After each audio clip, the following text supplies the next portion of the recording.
सीधा सवाल के आज के एपिसोड में हम आपको ले चलते हैं एक ऐसे स्कूल में जो ओपन स्काई में चलता है। आप देखना चाहेंगे वो स्कूल कहाँ है? आइए देखते हैं।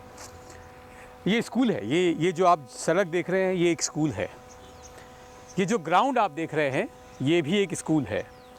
तो ये ग्राउंड आपको ऐसा खाली दिख रहा होगा, पर ये ग्राउंड दोपहर को 3-3:30 बजे के बाद एक स्कूल में कन्वर्ट हो जाता है और यहाँ पढ़ते हैं 580 बच्चे, 580 बच्चे, नर्सरी से लेकर 12वीं तक के। तो आइए आज के एपिसोड में हम देखते हैं कि क्या पढ़ते हैं ये बच्चे। ये ओपन स्काई में क्लास लग सकती है क्या? क्योंकि हम इंफ्रास्ट्रक्चर की दुहाई देते रहते हैं कि एक बड़ा स्कूल, बड़े इंफ्रास्ट्रक्चर में ही हम शायद अच्छी शिक्षा दे सकते हैं। एक क्वालिटी एजुकेशन ऐसी जगह पर, ऐसे ग्राउंड में भी आपको मिल सकती है, ये आपको जानने को मिलेगा। स्कूलखबर.com के सीधा सवाल में आपका स्वागत है और सीधा सवाल में हम हर बार शिक्षा के अलग अलग मुद्दों पर बात करते हैं। आज जब कोरोना का चैलेंज है, स्कूल बच्चे नहीं जा रहे हैं, घर में ही ऑनलाइन पढ़ रहे हैं, बहुत सारे चैलेंज है, उसके बाद लोगों को शिक्षा शायद सही नहीं मिल पा रही, ऐसा लग रहा है। लेकिन आज हम आपको ऐसे स्कूल में लेके आए हैं जो ओपन स्काई में चल रहे हैं, यानी खुले आसमान के नीचे स्कूल चल रहा है और वहाँ बच्चे बहुत अच्छा रिजल्ट लेके आ रहे हैं। ऐसे बच्चे जो समाज में, जिनको बहुत प्रतिनिधित्व नहीं मिलता, बहुत गरीब घर के वो बच्चे हैं, लेकिन उन्होंने समाज में एक अपनी प्रतिष्ठा बनाई। आज एक ऐसे शो में सीधा सवाल के हम आपको बताएंगे कि क्या रहा उनका जर्नी, किस प्रकार से एक छोटी सी जगह में एक खुले मैदान में पढ़कर भी बच्चे अपना करियर बना रहे हैं, भविष्य बना रहे हैं और बहुत ऊंची उड़ान इस देश में ले रहे हैं। और समाज का एक बड़ा तबका जो एक बड़ी तरफ ही जा सकता है, एक अच्छे मुकाम वही क्लास ले सकता है, उस क्लास तक भी वो सोच पा रहे हैं। ये जो बड़ा बदलाव आया इस ओपन स्काई लर्निंग में, इसके लिए आज हम आपको बात करेंगे। तो आज का एपिसोड आपको ज़रूर देखना चाहिए। सीधा सवाल में आज हमारे साथ होंगी डॉक्टर ललिता शर्मा जी। डॉक्टर ललिता शर्मा जो पिछले 13 सालों से ओपन स्काई यानी खुले आसमान में एक स्कूल चला रही हैं। उन गरीब छोटे बच्चों को पढ़ा रही हैं जिनको शायद समाज उस निगाह से नहीं देखता या समाज में उनको वो जगह नहीं मिल पाती है। आज उन बच्चों में बड़ा बदलाव मैडम लेके आई हैं। मैडम यूनिवर्सिटीज़ में मैम प्रोफेसर रहीं, फिर अलग अलग इंस्टीट्यूट्स में मैडम ने बहुत समय एजुकेशन में दिया है।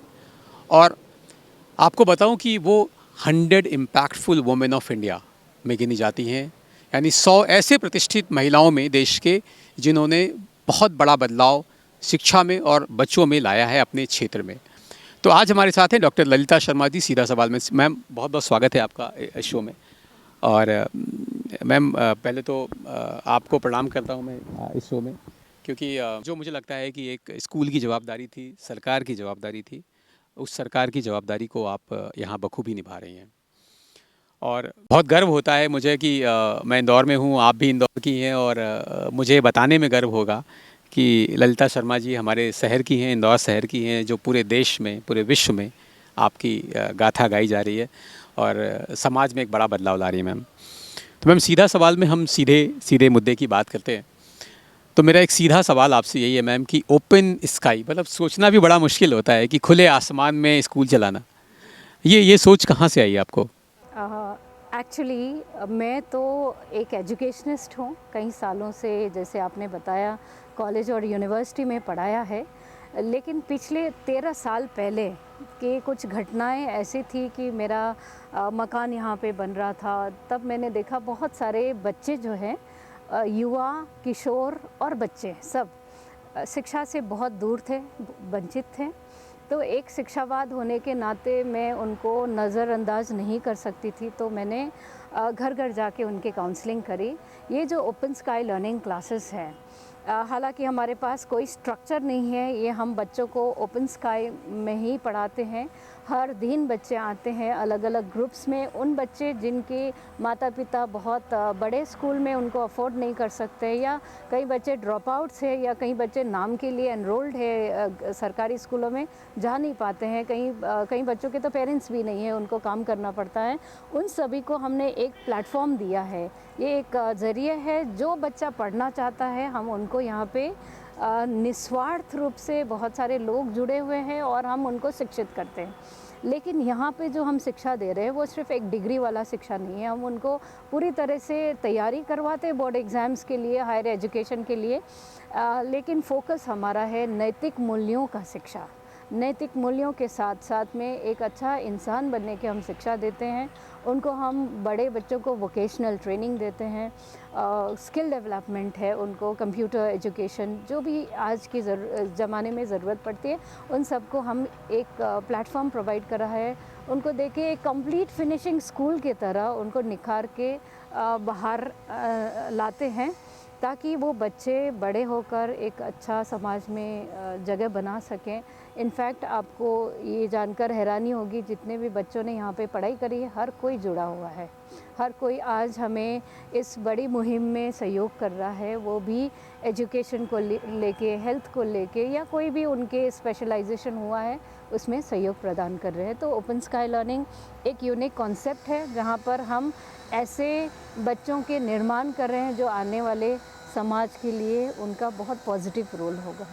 मैम लेकिन जब हम बात करते हैं ऐसे समाज में ऐसे लोगों को, इनको पहले तो जोड़ना, इनको कन्विंस करना कि आप अपने बच्चे को यहाँ भेजिए पढ़ने के लिए, वो कहीं ना कहीं सरकारी स्कूल में एनरोल रहते हैं, तो ऐसे बच्चों को फिर कन्विंस करके लेके आना, ये कितना चैलेंज भरा रहा? देखिए, चैलेंजेस तो हर काम में होता है, हमारे ये काम में तो बहुत ज़्यादा ही था, क्योंकि उस लेवल के पेरेंट्स को कन्विंस करना कि आप जैसे ना कई पेरेंट्स बोलते हैं कि हम लड़कियों को नहीं पढ़ाएंगे, पढ़ के क्या करेगी।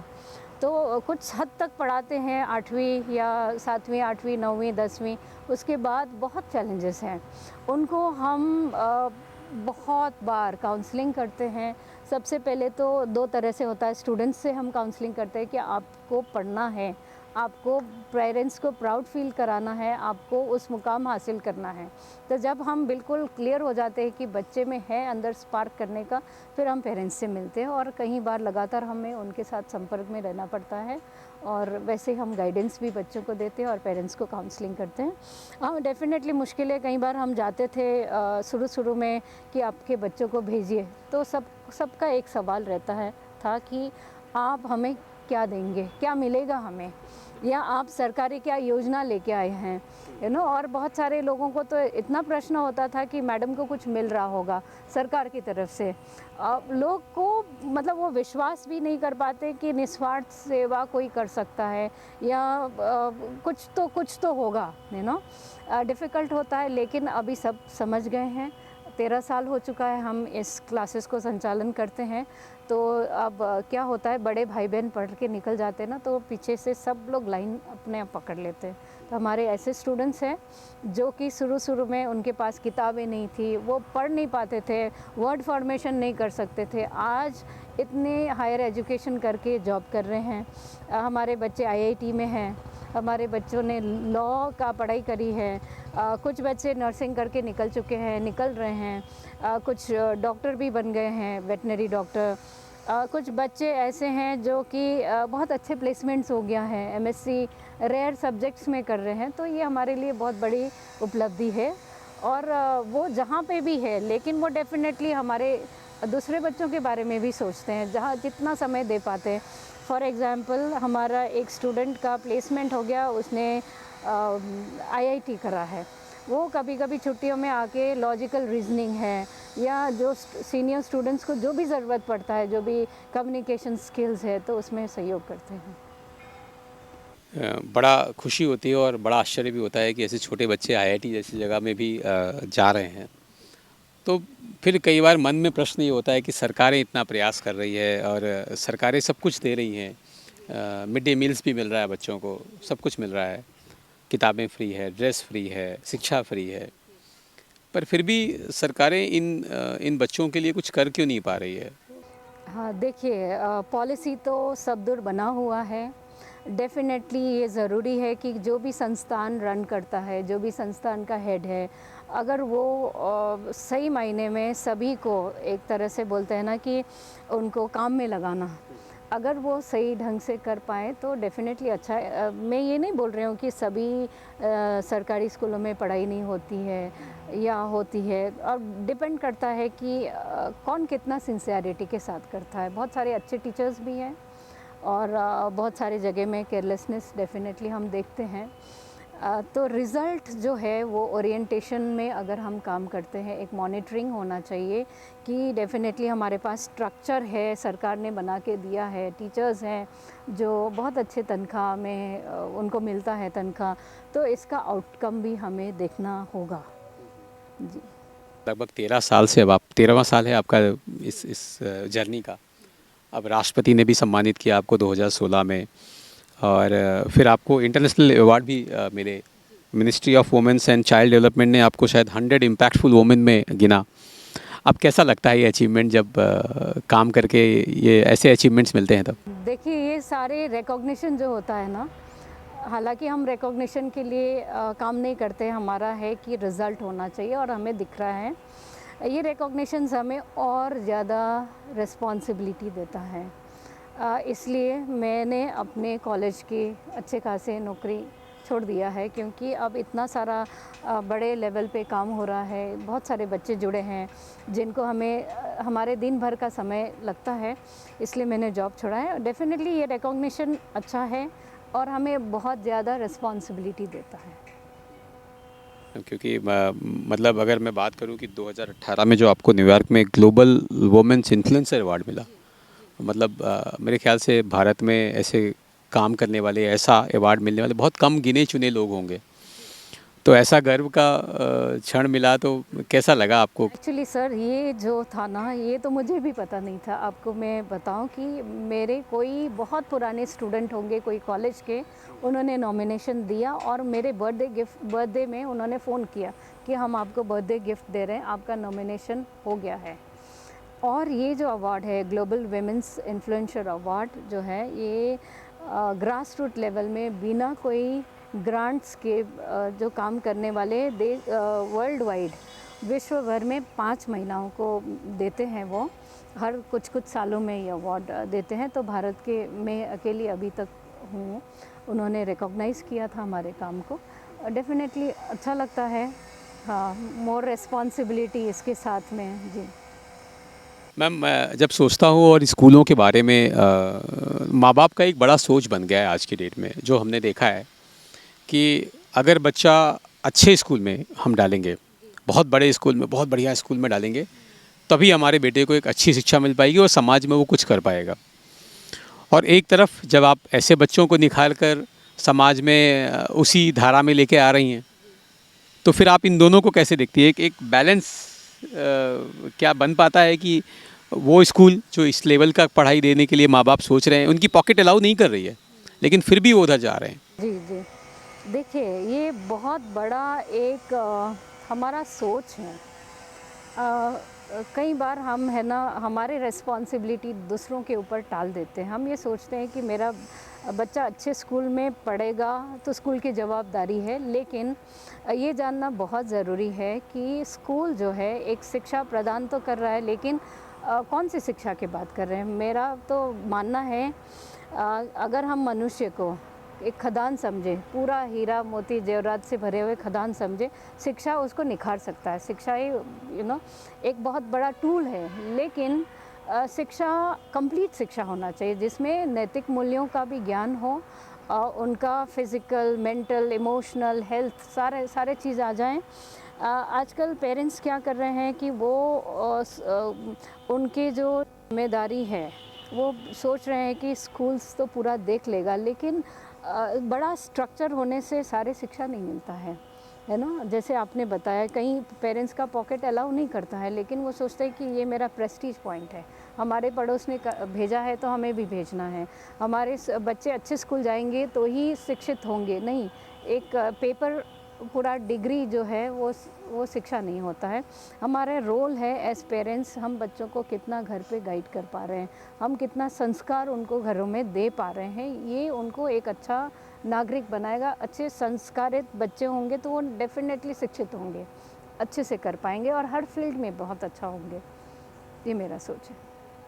मैं बात करूं कि अब स्कूलों की जब चैलेंज रहता है, मैम इसमें एक और प्रश्न मैं जोड़ना चाहूँगा कि उन माँ बाप के लिए फिर क्या होना चाहिए, वो कैसे सोचे? क्योंकि उनको तो यही मन में है कि हम एक बड़े स्कूल में डाल देंगे तो हम मतलब एक छोटे से में ऑटो वाले हैं, जो छोटे छोटे घर के सफाई कर्मी हैं, उनको भी लगता है, और उन्होंने मैंने देखा है कि अपनी पॉकेट अलाउ नहीं कर रही है, उसके बहुत बियॉन्ड जाकर भी स्कूल में खर्च कर रहे हैं, पर सेटिस्फेक्शन नहीं है फिर भी उनको। अ, देखिए, कुछ पेरेंट्स का तो ये सोच है, मतलब मैं पर्सनली जहाँ जहाँ करती हूँ, जहाँ देखती हूँ कि हमारे बेटे को तो बहुत अच्छे स्कूल में हम कैसे भी डालेंगे, और पॉकेट अलाउ नहीं करते तो भी वो डालते हैं, लेकिन ये भूल जाते हैं कि जो ये कंपटीशन कर रहे हैं ना, वो बहुत अनहेल्दी कंपटीशन है।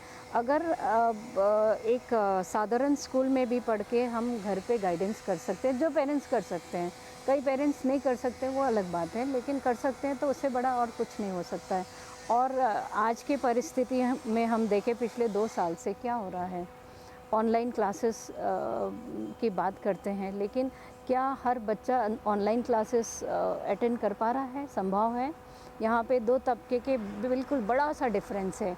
एक हैव्स है, जो अच्छे घरों के बच्चे हैं, जिसमें भी अगर हम बात करते हैं 100% में सिर्फ 20% उसके लाभ उठा पा रहे हैं। दूसरे 80% क्या कर रहे हैं? पेरेंट्स तो कंट्रोल नहीं कर पा रहे, पेरेंट्स तो शायद बिज़ी है, अपने जॉब है या कोई भी कार्य है। तो जो 80% है रिमेनिंग अच्छे घरों के बच्चों की बात कर रही हूँ, वो एक खेल खेल में ही ले रहे हैं। शायद अब थक चुके हैं सब लोग कि इतना लंबा समय हो गया है, तो उसका प्रभाव जो है, मुझे पर्सनली फील होता है कि वो 100% नहीं उठा पा रहे हैं उसका। जो टीचर्स तो इतने मेहनत कर रहे हैं, टीचर्स तो तो बहुत हार्ड वर्क कर रहा है। तो बच्चे यहाँ पढ़ाई करते हैं और फिर अदर स्कूल्स में एनरोल रहते हैं। जी, जी। जैसे जो बच्चे हैं, इसमें हमारे 4 कैटेगरी के बच्चे हैं। कुछ बच्चे तो एनरोल्ड नहीं हैं, जो माइग्रेटिंग बच्चे हैं, उनको हम कुछ समय तक पूरा उनके सारे डेवलपमेंट्स देखते हुए फिर एजुकेशन में ले जाते हैं और उनका एनरोलमेंट करवाते हैं सरकारी स्कूलों में। कुछ बच्चे ऐसे हैं जो कि ड्रॉप आउट्स हैं, 7वीं, 8वीं, 9वीं क्लास पढ़ के छोड़ दिया है। उनको पूरी तैयारी करवाते हैं साल भर, और उनके एग्ज़ाम्स दिलवाते हैं कहीं ना कहीं स्कूल से। हम उनको स्कूल में एनरोल करवाते हैं, है ना। बोर्ड एग्ज़ाम है तो उनको करना ही है, 9th हम पूरी तैयारी करवाते हैं। जो बड़े क्लासेस में हैं आजकल, तो जो बच्चे यहाँ से पढ़ के आ चुके हैं वही लोग पढ़ाते भी हैं। बहुत अधिकतर मात्रा में ऐसे युवा है, 70 से ज़्यादा हमारे ऐसे युवा जुड़े हैं जो कि इस सेवा कार्य में लगे हुए हैं। जी। तो ये अलग अलग बैचेज में रहती है क्लासेस? जी, अभी हमारे मॉर्निंग शिफ्ट में जैसे डिजिटल लिटरेसी है, अलग अलग बैचेस रहता है, अलग अलग टीचर्स हम बाहर से बुलवाते हैं उनके लिए। दिन में हमारा वोकेशनल ट्रेनिंग है, जिसको भी करना है बड़े स्टूडेंट्स करते हैं। फिर इवनिंग में जो क्लासेस है, इवनिंग में 2 बैचेस हैं। 3:30 के बाद जो स्टूडेंट्स आते हैं, वो अंधेरा जब तक होता है तब तक वो पढ़ाई करते हैं। जैसे 11th के हैं या 10th के एक्सक्लूसिव बैचेस है, वो तो दिन में भी आते हैं, तो वो ऑफिस एरिया में बैठ के पढ़ते हैं। लेकिन जो गार्डन वाला क्लास है, वो 3:30 के बाद ये गार्डन फुल हो जाता है। जी, जी। अंधेरा जब तक नहीं होता, बच्चों को हमें बोलना पड़ता है कि अब बस हो गया है, अब जाइए, क्योंकि वो जो थर्स्ट है ना, हम देख पाते हैं यहाँ पे कोई प्रेशर नहीं है पढ़ने में, पढ़ाने में कोई भी चीज़ में प्रेशर नहीं है, लेकिन वो जो इंटरेस्ट से पढ़ते हैं, हमें लगता है कि हम और दे सकते हैं, इसलिए शायद उनका जो रिज़ल्ट है, हम एक्सपेक्ट जो करते हैं उससे बहुत आगे होता है। हर स्कूल में हमारे बच्चे 1st, 2nd, 3rd, 4th, 5th line से लगते हैं। मेरा प्रश्न भी इसी से जुड़ा है कि जब इतना बड़ा चैलेंज है स्कूलों में, आजकल बच्चों को बैठाना सबसे बड़ा चैलेंज होता है। मतलब बच्चे वेट करते हैं कि 40 मिनट की क्लास है तो 30 मिनट 25 मिनट में ही बच्चे देखते रहते हैं कि कब क्लास बंद होगी। और एक यहाँ जहाँ आप ओपन स्काई में बैठा रही हैं बच्चों को और यहाँ पढ़ा रही हैं, तो ये कितना बड़ा चैलेंज है आपके लिए? देखिए, ये एक गुरुकुल कॉन्सेप्ट है एक्चुअली। मुझे भी विश्वास नहीं होता है कि बच्चे जो आते हैं पूरा ग्रुप में आते हैं, इतनी खुशियों से आते हैं। पेरेंट्स मुझे कई बार बोलते हैं कि हमें कुछ काम था, हमने बच्चों को बोला कि मार्केट जाना है, वो मना कर देते कि नहीं, हमें बिल्कुल तैयारी के साथ तैयार होके साफ़ सुथरे होके क्लासेस में आते हैं, हमें इसमें चैलेंज मैं नहीं देख पाती हूँ, लेकिन लोग ज़रूर पूछते हैं कि आप इतने 13 सालों से कैसे क्लासेस को सस्टेन करते हैं। देखिए, बहुत ज़रूरी है, कोई प्रेशर में काम करता है ना तो टेंशन होता है, यहाँ पे कोई टेंशन नहीं है। आपको टाइम से आना है, इतना है। जाने का भी टाइम नहीं है। वो अपने बच्चे आके खुद मैट्स बिछाते हैं और अपने अपने क्लासेस में बैठते हैं, वॉलंटियर्स आके अपने काम करते हैं। लेकिन हम उनको जो कोर्स है, करिकुलम है, कैसे इंटरेस्टिंग करना है, इसमें हम डेफिनेटली वर्कआउट करते हैं। उनके एक्टिविटीज़ प्लान करते हैं। हर हफ्ते उनको इस टाइप के एक्टिविटीज़ देते हैं कि ग्रुप में वो कार्य करें। हर दिन उनको नया सीखने को मिलता है, इसलिए वो ये क्लासेस सस्टेन्ड है और सारे बच्चे खुशी से आते हैं और खुशी खुशी से जाते हैं।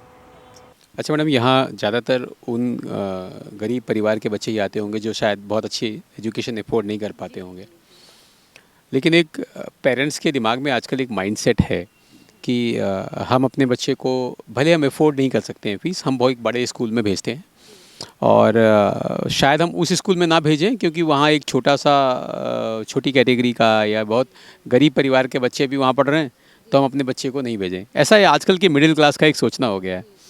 तो आप कुछ कहना चाहेंगे इस पर कि ये सोच सही है? डेफ़िनेटली मैं भी इसमें बहुत विचार करती हूँ कई बार। मुझे बहुत दुख होता है जब हम भारत देश में रह के वसुधैव कुटुंबकम की बात करते हैं, पूरी दुनिया को एक परिवार मानते हैं। ये तो हमारा सोच है, एक हमारा जो हम माइंड में रखते हैं ना, एक तरह से पक्षपात कई बार कर लेते हैं कि हमारे बच्चे इनके साथ नहीं खेलेंगे, इनके साथ नहीं मिलेंगे। ये कई कई जगह पे होता है, लेकिन ये हमारा सोच है। अगर हम इस सोच को बदलेंगे तो देखिए, बच्चे तो कोई भी ऐसा नहीं होता है, माहौल होता है ना।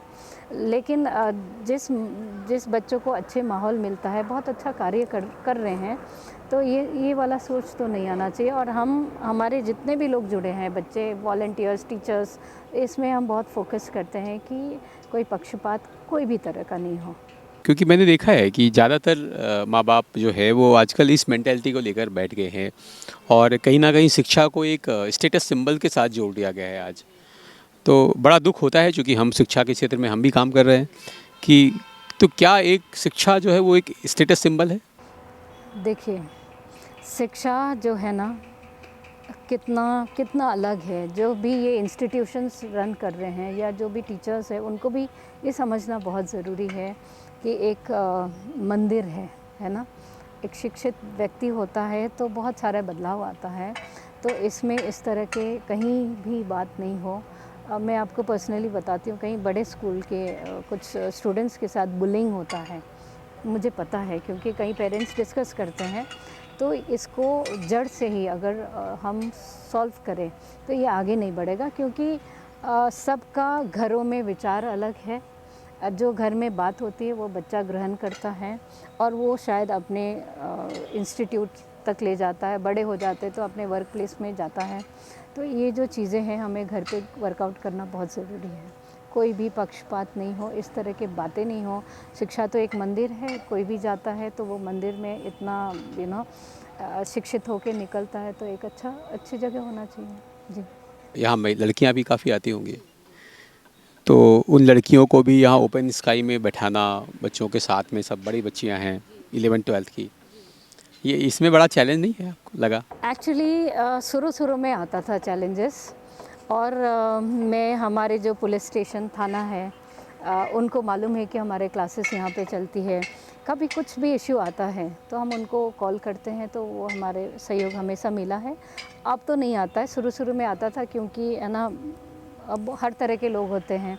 बच्चे इतना दूर से आते हैं, कुछ अकेले आते हैं या कुछ एक दो करके आते हैं, तो उनको रास्ते में भी प्रॉब्लम होता था। लेकिन ये भी हमें ना, मैं एज़ निर्देशिका, मेरे को पीछे भी आँख रखना पड़ता है, पूरा आँख कान सब खुला रखना पड़ता है और मैं बिल्कुल अलर्ट रहती हूँ। इसलिए मैं रोज़ यहाँ पे खड़ी रहती हूँ।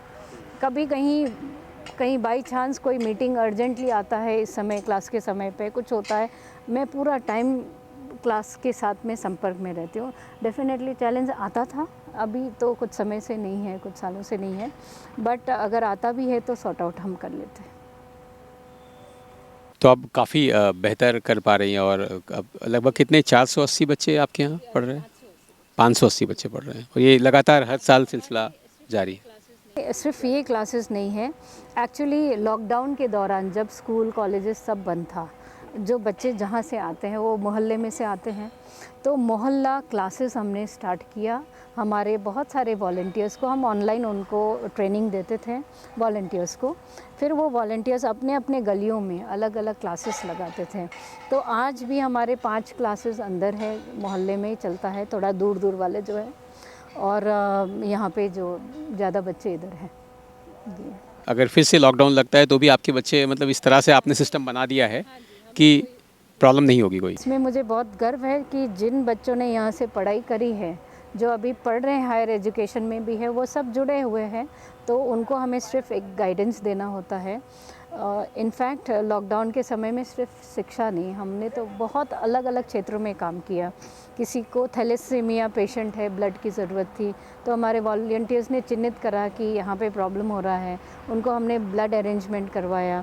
कई लोगों को कोविड के टाइम में ऑक्सीजन की ज़रूरत थी, ऑक्सीजन कंसंट्रेटर मशीन्स है, ये सब हमारे वॉलंटियर्स ने ये सब करा। राशन की बहुत ज़रूरत थी, 1 बार नहीं, 2 बार नहीं, 10 बार, 11 बार, कहाँ कहाँ ज़रूरत है, कितने परिवारों में, 2000 से ज़्यादा परिवार में हमने कई बार लगातार कहीं कहीं से हमने अरेंज करवा के वॉलंटियर्स के थ्रू, वॉलंटियर्स ने सर्वे किया है। तो इस टाइप से काम करते हैं कि ये पूरा टाइम कंटिन्यूसली साल भर इतने सालों से चल रहा है, और वो उनके अंदर इतना क्षमता का विकास हुआ है कि आज भी मैं प्राउडली बोल सकती हूँ कि एक एक वॉलंटियर कहीं पे भी खड़ा होगा तो वो अपना इस टाइप के खुद काम कर सकता है। मतलब हर एक बच्चा अब आपका ऐसा तैयार है कि समाज में वो अपनी बड़ी भूमिका निभाएगा। अभी एक की शादी होने वाली थी, तो हम ऐसे मजाक कर रहे थे, तो सबने बोला ये जाके ओपन स्काई क्लासेस अपने ससुराल में भी खोलेगी, तो दे आर रेडी। वो बिल्कुल, मुझे पूरा विश्वास है कि ओपन स्काई क्लास जो है वो ऐसा आएगा समय जब हम पूरे भारत में ऐसी क्लासेस देखेंगे। ऐसे लोग, ऐसे युवा आप यहाँ तैयार कर रही हैं जो जहाँ भी जाएंगे, जिस जगह जाएंगे, जिस शहर में जाएंगे, जिस देश में जाएंगे, वहाँ आसपास के लोगों के जो ऐसे लोग हैं जिनको ज़रूरत है, उनके शिक्षा में और उनके जीवन में बदलाव लाएंगे। बहुत बहुत धन्यवाद मैम, आपने आज समय दिया और एक बहुत बड़ा हाईलाइट दिया और बहुत एक बड़ा मार्गदर्शन मिला। ऐसे लोगों को प्रेरणा मिलेगी, इन स्कूलों को प्रेरणा मिलेगी जो हमेशा ये बोलते हैं कि हमारा स्कूल बहुत छोटा है, हमारे पास इंफ्रास्ट्रक्चर की कमी है, इसलिए हम शिक्षा नहीं दे पा रहे हैं। Thank you ma'am, thank you so much, thank you so much. सीधा सवाल के आज के एपिसोड में हमने बात किया डॉक्टर ललिता शर्मा से। आज के एपिसोड के बाद एक बात बहुत साफ है कि यदि हम में कुछ करने का जज्बा है, जुनून है, तो हम ज़रूर कुछ ना कुछ एक बड़ा बदलाव समाज में ला सकते हैं। ललिता शर्मा जी ने एक छोटे से 2 बच्चों 4 बच्चों से पढ़ाना अपने आसपास ही स्टार्ट किया और 13 साल की आज जर्नी में हज़ारों बच्चों को एक ऐसी दिशा दे चुकी हैं जो समाज में वो एक अच्छा बड़ा काम कर रहे हैं। तो जो लोग शिक्षा में इस बात का रोना रोते हैं कि छोटा इंफ्रास्ट्रक्चर हो गया, छोटे स्कूल में हम भेज रहे हैं तो शायद मेरा बच्चा बड़ा कुछ जीवन में नहीं कर पाएगा, मुझे लगता है कि आज का एपिसोड देखने के बाद उनको एक मैसेज मिला होगा कि हम भी बहुत कुछ समाज के लिए कर सकते हैं। और आपको लगता है कि यदि कुछ ऐसे सवाल हैं जो आप डॉक्टर ललिता जी से पूछना चाहते हैं, तो आप इस दिए हुए नंबर पर या इस दिए हुए ईमेल आईडी पर आप मुझसे पूछ सकते हैं। हम कोशिश करेंगे कि आपके सभी सवालों का जवाब दें। और सीधा सवाल को जो आप प्यार दे रहे हैं उसके लिए आपका बहुत बहुत धन्यवाद। Thank you so much.